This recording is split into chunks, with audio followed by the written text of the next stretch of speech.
Hey everyone. So I've been wanting to do this for a very long time, and I have been putting it off and putting it off and putting it off.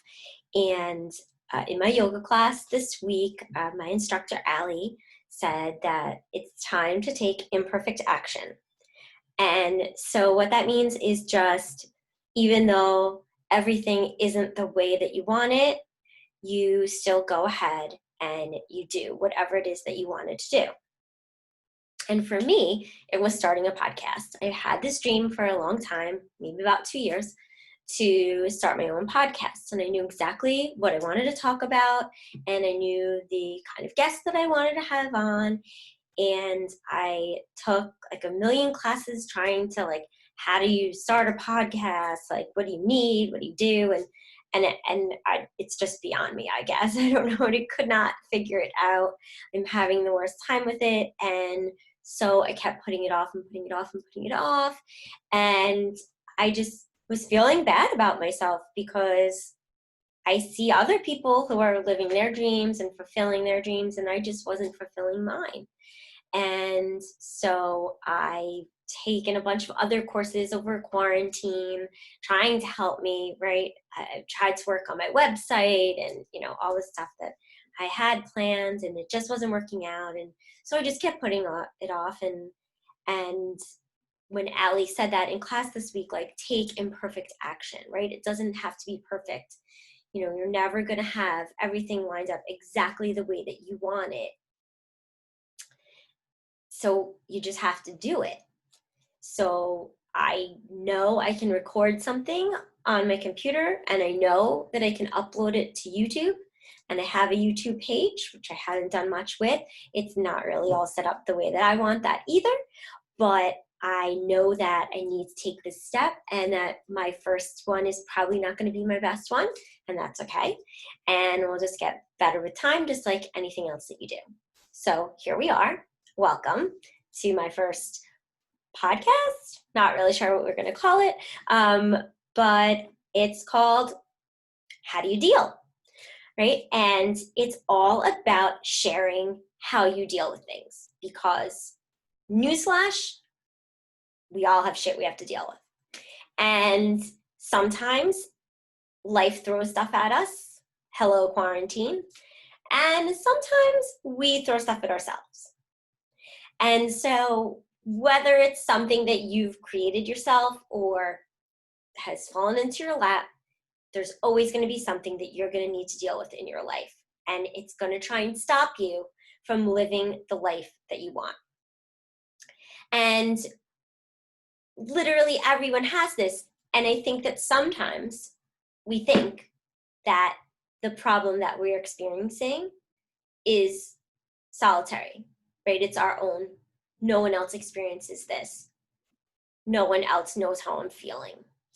And I used to be a very, very private person, and I would hold a lot of things inside, and it wasn't good for my mental health. But it just was the way I was, and I just really always just held things inside. And I was afraid to share them because I felt that nobody would understand what I was going through. And as I started to make some good friends, and as an adult, I mean, like adult friends, and open up to people a little bit, and then people open up back to you, you start to realize that everybody goes through hard times, right? Everybody has things that stress them out, but we all handle the stress very differently. So in this show, I want to talk about the trials and tribulations that people go through, and then how they get through it, right? So what are you using? Like, what's your coping mechanism? How do you deal with what's going on in your life? And I want you guys to see that even very successful people have hard times, right? They have failures, they have screw ups, and they're still successful. So just because something goes wrong in your life doesn't mean that your life is over. Even if you did that thing to yourself, like, let's say you weigh 300 pounds and like you know that you did that to yourself. You ate and you ate and you ate and you became 300 pounds, right? Plenty of other people have dealt with that, right? They got through it. Lots of people have learned to manage their weight. It might be helpful for you to understand why they gained all of that weight and how they dealt with that. Right? So here we're going to talk about different things that people deal with, different things that different people go through, and how they deal with it. And I also just want to talk about healthy ways to manage your stress in your life. So for me, the way that I deal with stress in my life is yoga and meditation. I'm a very big proponent of yoga and meditation. And here's why. So when I was going through a very difficult time in my life, and a lot of my difficulties were self-inflicted, they were situations that I put myself in that I shouldn't have, and I really started feeling like my life was never going to get better, that things were just going to get worse and worse and worse. And I kind of felt like there was like a black cloud over my head. And a friend of mine posted on, I think Facebook, it was a couple of years ago, so I think probably Facebook was what I was using most at that time, that they were participating in a 30 days of yoga in January. So it was like from January 1st to the 30th of January, not the end of the month, they were doing this yoga challenge. So I thought, okay, I'm like, what do I have to lose? I literally have nothing to do. My life wasn't going anywhere.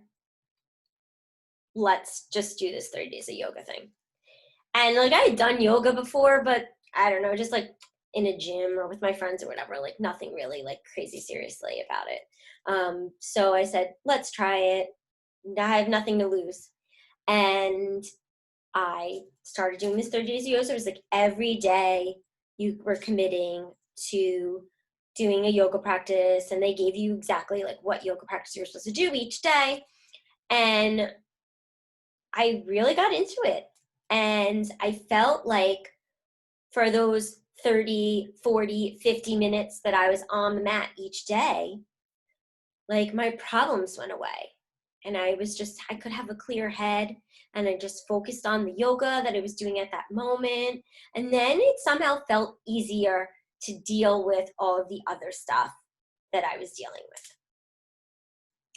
So I felt like, wow, this yoga can be really powerful. It's not just a physical practice. Yoga can be a mental practice. And so I feel like I need to share this with other people. Like I can't just hold this inside and not share it with others. So I said to myself, I think I got to become a yoga teacher. Like I think I need to share yoga with other people. So I thought about becoming a yoga teacher. This was January. I finished up and I continued to do yoga probably pretty much every day at that point. And I had just like a home practice. I was just doing it, YouTube videos and whatnot.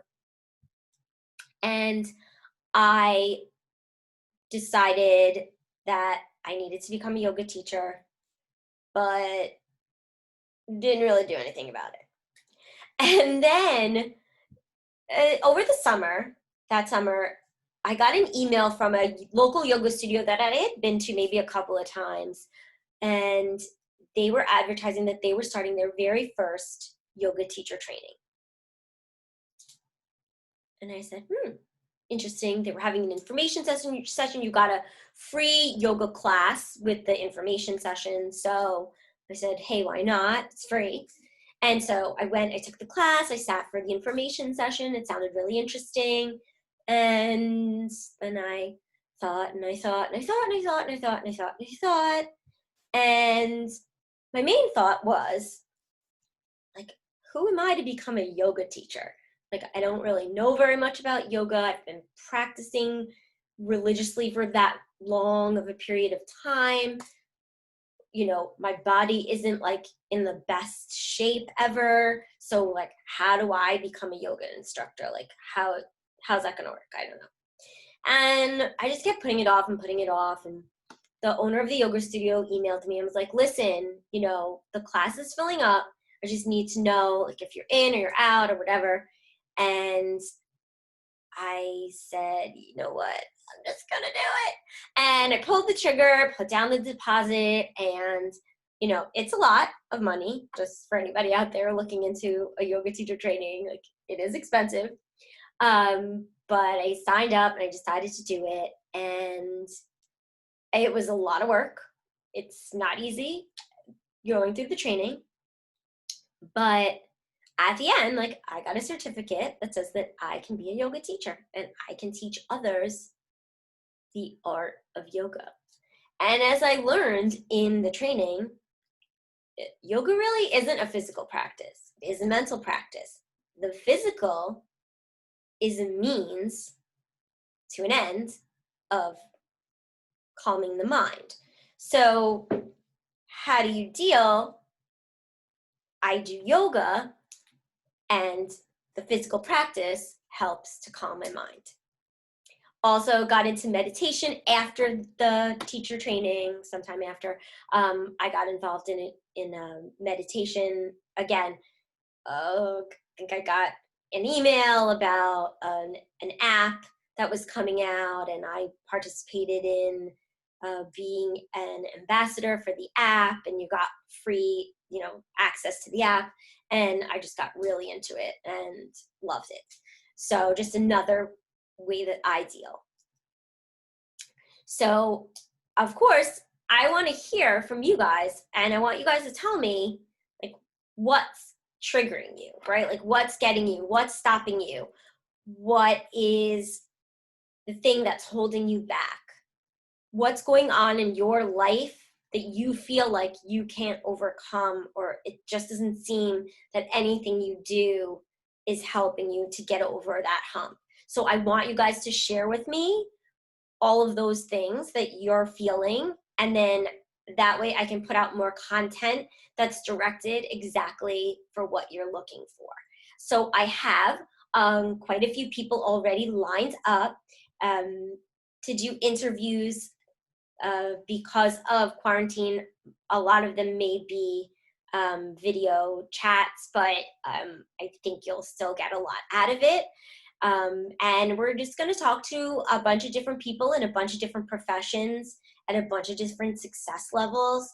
And we're going to be talking to them about how they deal with whatever is going on in their life and how they achieve success despite the things that may have been holding them back. So I hope you enjoyed this introduction to how do you deal. And I hope that you guys will tune in for my next show. Thank you so much for tuning in today, and I hope to see you soon. Don't forget to reach out and let me know what's going on in your life and how we can help you deal. And you can find me on social media at Gina Laurie on Twitter, at Gina Laurie on Instagram, and I'm also Gina M. Laurie on Facebook. Thanks so much, guys. Talk to you soon.